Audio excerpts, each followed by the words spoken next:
Të mora telefon të se ngre atë dreq telefonin.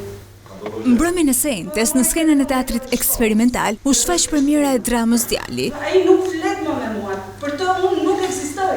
Një vepër tronditse që trajton pasojat e padukshme të shkatrimeve familjare dhe vetminë e thellë emocionale të një të riu. Nikolas, e di që shkolla do të përjashtoj? Në qendër të shfaqjes është historia një adoleshenti, i cili pas ndarjes së prindërve përjeton një gjendje të rëndë depresive. I mbetur mes mungesës së nënës dhe distancës së babait, ai kthehet në shtëpinë ku tashmë babai jeton me bashkëshorten e dytë dhe djalin e tyre të vogël. Një hapësirë që duhet të ishte stresh ndërrohet në një burim tensioni dhe përjashtimi.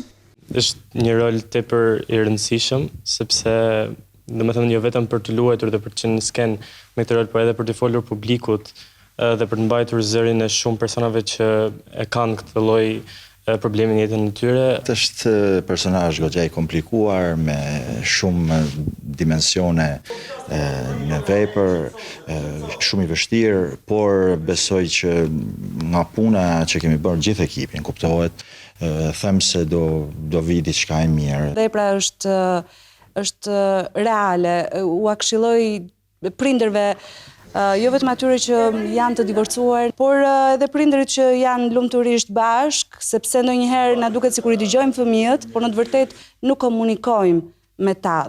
Konflikti dramatik thellohet kur djali rastësisht dëgjon një bisedë mes babait dhe njerëkës, e cila zbulon mungesën e ndjeshmërisë dhe peshën e ftohtë të vendimeve të të rriturve. Ky është roli i gruas së dytë Pierit, Sofis, është një grua e përkushtuar, e dashur, gjatë gjithë kohës në mbështetje.